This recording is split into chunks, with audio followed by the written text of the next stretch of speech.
Well. Hello. Welcome to episode 2 of Coach Ani the podcast. I'm sure you're like, wait. I kind of know this dude. He seems a little bit familiar. What is he doing here? Okay. In case you don't know, this is Steven, my boyfriend. Do you want to introduce yourself? I'm Steve. Not sure where else to go from there. I'm sure you'll get to know me more throughout the podcast, if not from Ani's social. But hey. I'm Steve. That reminded me of that kid. Who's that kid that's like, I like turtles. Do you remember that? I don't. Oh no. I will now have to find and put it on my social media at some point, but it's never mind. We're gonna move on from that. Okay. So here's the reason that Steven is here on the podcast. It's not just because he's my boyfriend, like that fits into the topic of conversation today, but I actually wanted to bring him on. In case you don't know, we live together, 4 dogs. It's a wild household, but more importantly, I really want to talk about the subject of women who make more than men, who outproduce their boyfriends or outproduce their husbands. I feel like a dick already laughing about it. I feel like this was just her way of telling everybody that she makes more money than me. It's not, no, I swear to God. There is a point to this conversation, but to really, because I feel like I've talked about it before and been like, it doesn't matter, blah, blah, blah. But it's different coming from a woman than coming from a man. And hearing from a man's perspective, so I guess I'll give background on you. Do you want to give background on your relationship? We kind of talked about it before. You want me to do that? If you want to lead into it and then just cue me in. Perfect. So Steven was married before, and inside of that relationship, he was the primary income earner. And inside of that, obviously, I feel like that's the typical thing, men are supposed to be producer, I make money. Here's an allowance. Is that a thing still? Do husbands get their wives allowances? I'm not sure. So I definitely not in our case, despite how many times you ask. But I will say in my profession, I travel for work. I'm a traveling driller. So a lot of the people in my field have a very traditional household to where the husband is traveling a lot. So the wife would usually stay home, take care of the children, take care of the household, things like that. That's not to say that's in all construction, but just in my field, it's very relevant there. And this was the first time that I've been in a relationship where I had a partner who did out earn me. And there were wild benefits to it that I absolutely love, because I had been in relationships before where there's just a lot of stress and a lot of pressure to provide the income. So can I ask you, coming from a man, how does that feel? Because I, as a woman, obviously I don't have that pressure. I feel like the stigma is literally opposite for me of you don't need to make money. You find a rich man, marry rich, which Frank, I'm just going to address that really quick. That's such a fucking gross mentality to me. Every single time I've heard women say my mom just told me to marry rich and find a rich husband. And I've said before, I love you. I'm my own rich husband. I want to be independently wealthy and then have someone where we come together, not be I need you to work yourself to the bone. So can you kind of talk about how that feels though? Being the man in a relationship and having had to provide everything and knowing if it did not come from you and your work ethic, you guys weren't going to have it. Yeah, it's a lot of pressure that goes into the relationship. And I would find myself snapping a little bit more regularly than it's a lot of weight for any one person to carry. Yeah. I didn't feel like it was a partnership. I felt like it was I was the bank and I had to say yes to things and no to things. And it's not because I didn't want to do things. It's because I financially could not afford to do those things. Yeah. And when it's just you always saying no, because you have to be so focused on okay, well, yeah, I'd love to go do that, but we also need to pay rent. I'd love to go do that, but we have a car payment. And it's almost like you become the bad guy. Yes. Steve doesn't let us do anything fun, which I'm not saying your ex-wife was like that, but I feel like that's almost what it becomes. It's you're the bad guy when really you're just doing your best. Yeah. And a lot of times it's you kind of become a little bit more selfish with your money. And I know that, managing a household and taking care of kids and taking care of everything is a lot of work. I will never discredit any of that. Yeah. But it's just coming down to you're spending so much money on things that you don't care about that much, or it's, you don't really want to do. So being in a partnership where you're your significant other just buys what they want, does what they want. Like there's no stress to it. It's like, I can manage what I have to manage and you can manage what you have to manage. And then together we can go on vacations, we can go on trips. And it's just very, very much less stress when it comes to the relationship. You mean less stress being the way it is now? Yes. Okay, sorry. I just want to clarify that. So no one's like, wow, Stephen said it's way less stress when the men make all the money. No, it's very stressful, especially when your partner has expensive taste. So. Okay, well, pay for my own. Thank you. But so let's kind of jump from, you were obviously the main income earner and now you and I met, and obviously like you guys know, if you know me from any classes, you know my favorite thing to say is like, I'm my own sugar daddy, which I take a lot of pride in. Yeah. I think that's a very like empowering place to be, because one thing that Stephen and I, when we started dating, which, okay, in case you wanted to know, we met on Tinder. I'm going to tell you guys a quick story. Didn't think that was coming up. No, it's coming out now.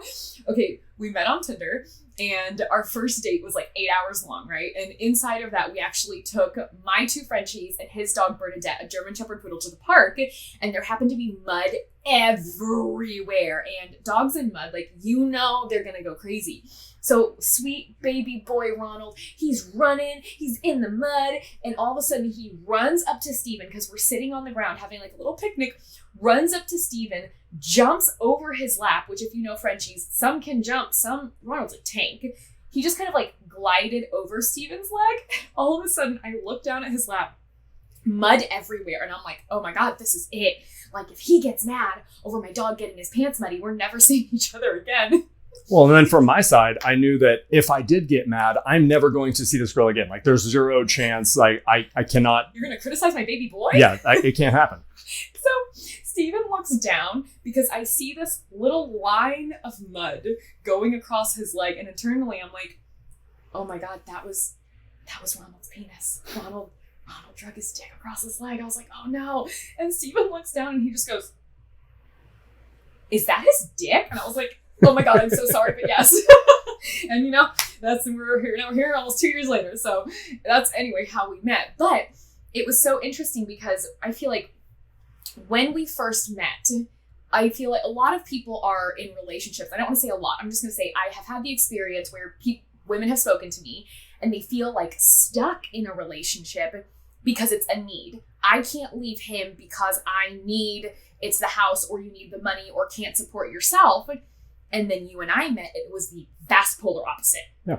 Like I have my own house, I have my own car, I buy my own shit, I have 2 dogs, I treat them like human children, I spend way too much money on them, like all the things, to where now, do you feel like us having started dating, the things that you, I don't want to say normally would like woo a woman with, like, wow, like didn't work for me?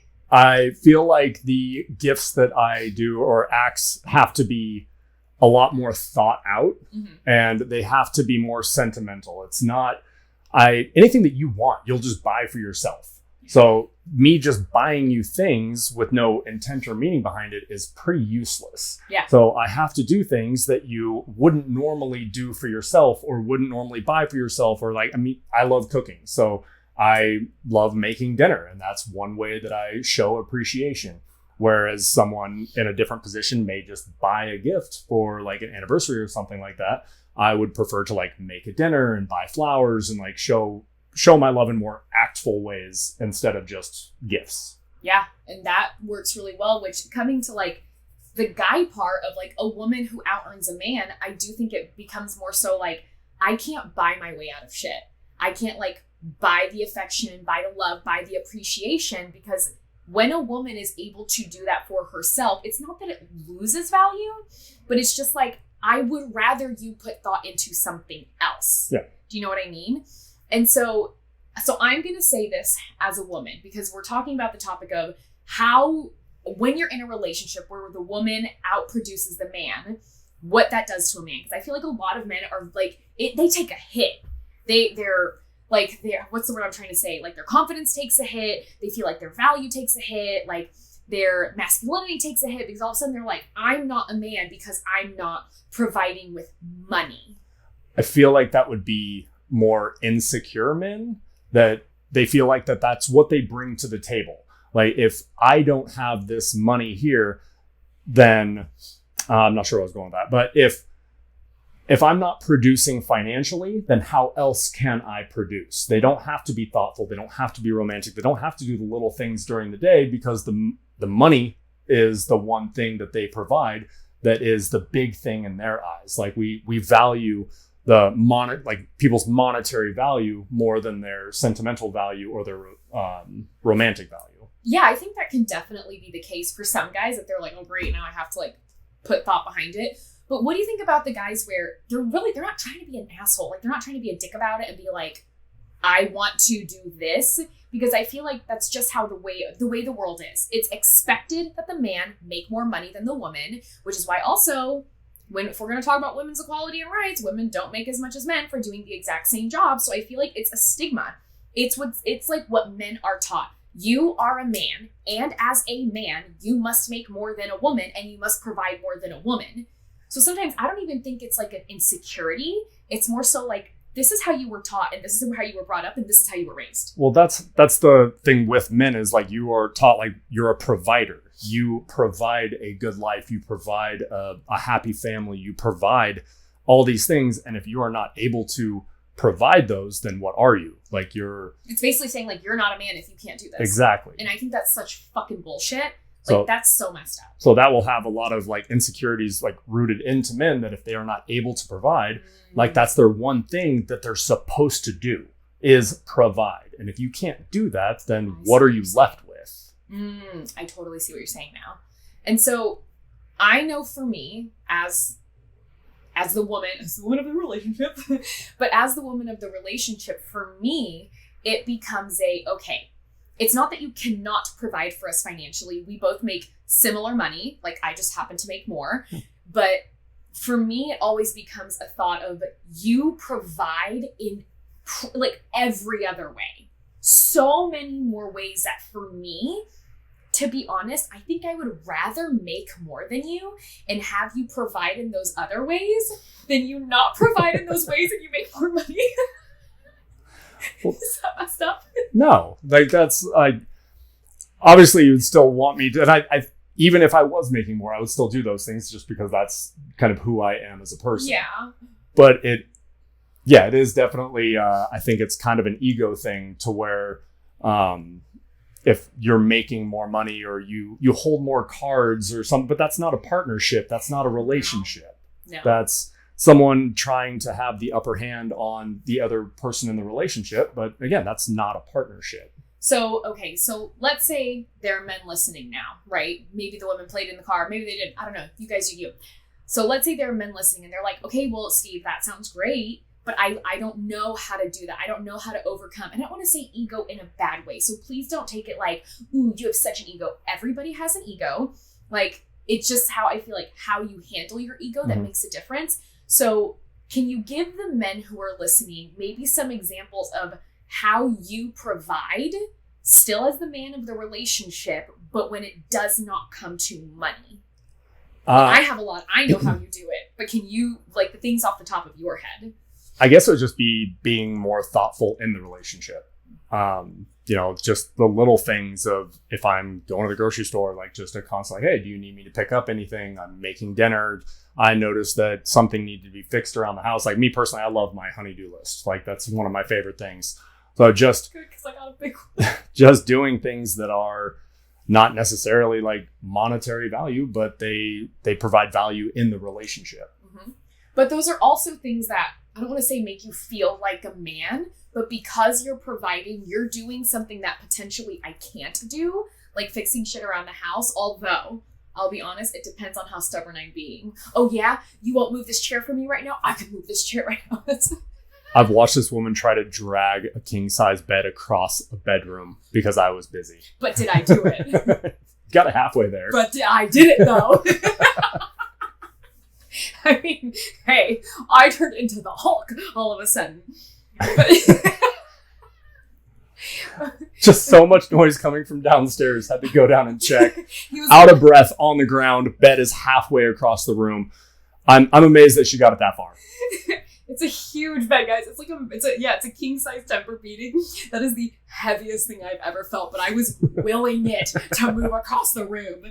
Okay, but going back to, yes, the thoughtful, sentimental things, but even you doing those things, like I said, that to me, and I don't want to say gives you value, because I feel like that sounds kind of like gross, but everybody wants to have value in a relationship. Everybody wants to like produce something in it, you know? Yeah. I feel like you doing the things that I cannot do, like you're right, fixing stuff around the house. I'm gonna be honest, guys, a big one. I don't cook. It's not because I can't. Like, before I met him, I cooked, okay? I don't like it. I don't... Reheated is not cooking. Well, motherfucker. No. I cooked. Not as often as you do, but I cooked in general. I was still healthy-esque. Okay, but I don't like cooking. I don't like cooking. I don't want to cook. It's not fun for me. I know some women like love it like you do. It's not my jam. Steven meal preps for both of us like twice a week. So for me, that makes me so happy. There was one time, guys, he had to go out of town. They gave him like a 12-hour notice. It was nighttime. They were like, you're on a flight tomorrow morning. Like, you need to be out here. He didn't have time to cook me food for the next 3 days. I was like, what happened to the fridge? Why is the fridge empty? I don't understand. It probably did take me a whole day and a half to be like, all right, I guess I have to cook now. Because just eating plain turkey sandwiches for 3 days until you start cooking. I'm not even going to pretend to lie. That's 100% what I did. I cooked after. Let that be known. I did after. But yeah, but to me, that means a lot. You're feeding me. You're taking time to do it. 95% of the time, he's also doing the dishes, which, I mean, I also appreciate. But I would say, also have an understanding. He loves the kitchen. I like cleaning the floors, vacuuming, Swiffering, mopping, all those things. That's like my favorite. But I'll also say other things you do. This sounds weird, but it's simple shit that I don't want to have to ask you to do. Mowing the lawn. I never ask you to do it. You just do it. Weed eating the lawn. Which needs to be done right now. So I feel like this is a plug for that. Man, you know how you keep the lawn looking really nice? No, most of the time. No, you even said this morning you need to do it. So this is not like me like taking a jab at you. But I feel like you doing things before I have to say like, Steven, can you please do this? You always take the trash cans to the curb and you always bring them back in. You know how I feel about that? I'm going to sound, here I am saying like, women's empowerment. I don't know what it is. I don't think a woman should have to take out trash. No. I don't know what to do it. I don't think there's anything wrong with that. I don't want to touch it. Every time I do, it's like 2 fingers like clawing into it. It grosses me out so bad, but you always take out the trash. You generally put a new trash bag in. Most of the time. Most of the time. I can't say you do it all the time. But things like that are so like valuable to me. They matter. If you know I'm having a bad day, sending me flowers or even a text that's like, I'm so proud of you. You're doing amazing. Like, those things mean more to me than anything you could buy me. Like anything in the world, which is why I say I'd rather make more money and have you keep doing those things. Yeah, that's fine. I just won't buy anything anymore. Come on. Wow. I didn't say never. Anniversary, took the garbage out. You are welcome. How devastating would that be? Also say he breaks down all the boxes in the house. Because you're incapable of breaking a single box down. I'm not incapable. I just don't like doing it. And I know you're going to do it. You know, the first time he went to my garage, bear in mind, this is first date. This is it. He's seeing my garage and he goes, you don't break down your boxes before you put them in the garbage can? I go, ugh, no. And he goes, get it together. You're an adult. I was like, are you throwing shade on date one? Had to. What is this? But I think that's like the biggest thing I really want people to take away is it's the value is not just found in money. I feel like no matter what the stigma is and what society has said, for you to be a man, you must make more. Just like they tell me, for you to be a woman, you must have children. Like, it's kind of dark. Like, that's pretty fucked up if you ask me. Yeah. So, but I feel like neither one of us have really fallen inside of any of those stigmas. But like I said, the biggest thing is you can't, if you are being out-earned by a woman and the woman in the relationship, find value and purpose and a way to like pour into her in a different way. So think about the things that she loves. What are the things she loves? Maybe it's flowers. Maybe it's books. Maybe it's a certain color, a certain candy bar. Maybe there's just a certain time in the day where she wishes she had 20, 30 minutes to herself. I mean, honestly, like if you have kids or crazy dogs like we do, maybe you're just like, you know what, babe? I know it's been rough. I'm going to like take everyone out of the house for the next 30 minutes so you can just like chill. I feel like a lot of women would be like shocked, but they would be like, wow, thank you for taking care of that, because they're all driving me insane. I will say, like, there's also the added security of when you're the primary breadwinner, if you don't have your job or you have a bad month, depending on what you're doing, like, you're homeless. There's nothing that goes along in that. So being in this relationship, there's a buffer to where, like, I still work for a company. Yeah. So I don't know what's going to happen. I don't have, like, I've been with this company for 17 years. So I'm not going to get fired. I don't think I'm going to get fired, but you never know what's going to happen. Like, that's my primary income. So the next day that could be gone. And then you need a support system around you. I can see you smirking because that's little close to home. But you need a support system around you to where in this relationship, if one of us happen to lose our job, we're going to be fine. Like, well, I mean, let's just address the elephant in the room. That literally obviously happened like 2-3 weeks ago now. That, yeah, like, it was a Friday. I was brought into the office and I was fired, and definitely was a surprise. Like, it was not like a, you might lose your job in 2 weeks. It was like, hey, surprise. I literally text Steve and I go, I just got fired. And we have red receipts on just for each other, and he didn't see it. So home, and I go, hey babe, you should look at your phone. He goes, okay. He looked at it and he comes back and goes, I'm sorry, what? I was like, yeah, I'm gonna have to call you back. I'm still in the office. I'm packing up my shit. So I had no idea that was coming. But surprise. At the same time, there was no like panic of like, what are we going to do? It was just like, okay, what are the next steps? Mm-hmm. What do we do now? We are financially secure enough to where it's okay. Like, we have things in place to where we're not going to be homeless. We're not going to starve. We have 4 dogs. Like, everything's going to be okay. But it's just, okay, what are the next steps moving forward? Yeah. And I feel like in a single income family, if that person loses their job, that is all out panic moment of like, what the hell do we do? Yeah. And that can spiral very quickly. Well, and I feel like especially if it's the man that has the job and the man gets let go, all of a sudden, when you have your own value set into, like, I want to say like one container, like, I'm the man of the relationship. My value is bringing in money for the household, and that all of a sudden goes away. Like, God forbid you lose your job, the company shuts down, you're fired, whatever it is. All of a sudden, you almost feel like a worthless piece of shit. You're like, the only way that I brought value into this relationship was through money. I now have no money coming in, which means I now have no value, even though that's not true.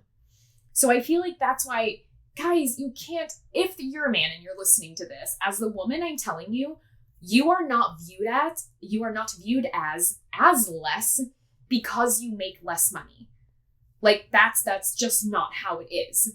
And if you still feel that way, number one, I actually recommend, like, you say something to your spouse. Like, when I got fired, I know I came to you, I think it was like that night. I'm actually 90% sure you were still at work because I called you. Yeah. And I was like, Steven.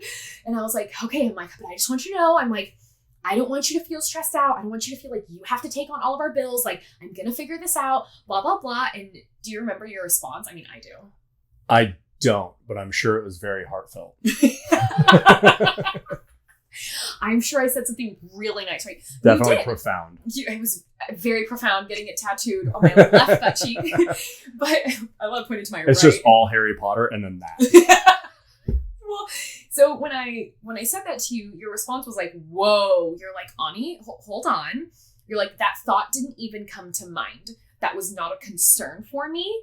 I know you and you'll be perfectly fine. And you actually go, maybe you should take the next couple weeks off. Because I was like, plan, I'm going to do this, I'm going to do that. And you're like, whoa, maybe take a couple weeks off. I'm like, I'm not taking a couple weeks off. I got shit to do. And which was fine. Like, I like how busy I've been. But even that moment was still very cool for me to be like, okay, I know Steven's got us if he needs to.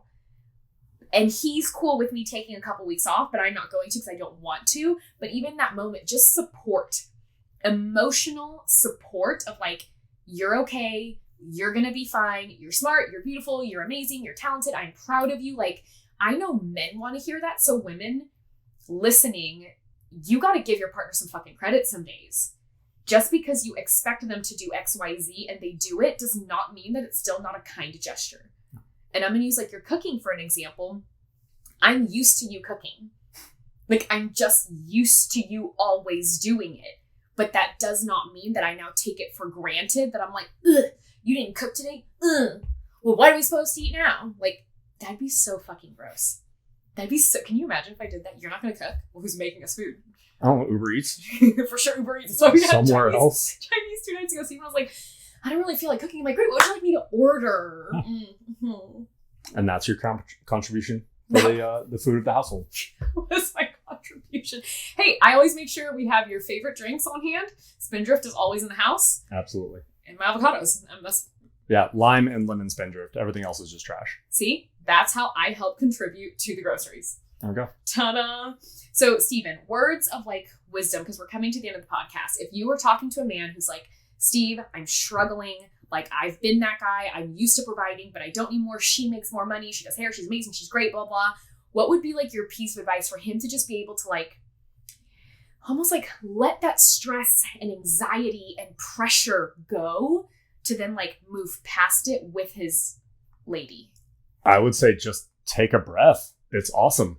Like, not being the sole income of a family is huge, to where there's a buffer. You have a support system. You have a partner. You're a team. Like, it's just one more thing that's not on your plate, to where like as a man or a woman, like whatever you're doing, you have a lot on your plate as is. Mm-hmm. And if you're the sole financial support system for your family, just revel in the fact that you don't have to be. Mm-hmm. Like, if your partner makes more money, close to or even, like, that's amazing. You're not one bad decision away from losing everything. And it also gives you a position, or puts you in a position to where if you are in a company that you don't like, you're not being respected, you don't have to hang out in a job that you hate. You have options. You can start your own thing. You can work towards something else. Like, it just gives you a little bit of breathing room to where, missing a paycheck is not the end of the world. Yeah. And for me, it's, I'll speak for the women and then I'll speak to the men as well. But for the women, if you know that the man that you're with is struggling with this, validate him in other ways. Tell him thank you for the little things that he does. Remind him how much you appreciate him, how much you love him. Like, those words of affirmation, I think most men are very much so like words of affirmation. They love that. They need to hear it. They need to know that they're still appreciated, even though they're not making the most money in the household. It's so stupid. It literally doesn't matter. Now, for the guys, if you're a man and you're listening to this, find other ways to provide value for your partner. Whatever that might look like, little things that in the long run will, I always say, like, their love bucket will fill up their love bucket, will make them feel loved, appreciated, seen, heard, instead of just like, if you're used to like throwing money at the problem or buying them things, or maybe that's never been the case and you've just always been outproduced, that's okay too. You're not viewed at as less. And that's coming from a woman who makes more than a man, the man in the relationship. So for me, it's just focus on something else. Like, really, focus on providing in a different way that you are able to and want to, and that she would appreciate, because I firmly believe money does not buy happiness. No, absolutely not. I'm a firm believer. I do agree. It can definitely relieve stress. It can give people the ability to have more experiences, and experiences to me are happiness. But you cannot think that money and only money are going to make someone happy. So, guys, thanks for coming. Let's give Stephen a round of applause. Yay. Oh my God. Thanks. Nice to meet everybody. Yeah, this was really great. And I'll say one of the other really cool things is that Stephen's been creating his own company for the past, year now, I want to say. Yeah, about 18 months. Wow. It's been wild watching this. So also seeing you like go to work at your normal job, come home. He started a company called Heavy Handed, which is actually hand care for athletes, which has been really rad because your body gets wrecked. But it's also been very cool and like inspirational watching that happen. So I'm sure you guys will hear about this another day, but just to even see you doing all that is like, it like pushes me. Like, and I'm also going to say, not that I want to win, but like, I want to make more than you. Well, and there's like the added support system of I can focus on other things, because when I want to transition into entrepreneurship, I have a partner who is financially stable, that we can tackle this together. It's not I am stuck in one field where that is my primary income. Yeah. So guys, thank you so much for being here with us. This is our first ever podcast, babe. We did it. Could you imagine if we had missed that? How fucking embarrassing that would have been. Look at the elbow. Elbow. You always do this. Boop. Nailed it. So guys, thank you so much for being here on episode 2 of Coach Ani the podcast. I really hope you enjoyed it and that you got some kind of value, not just from a woman's perspective,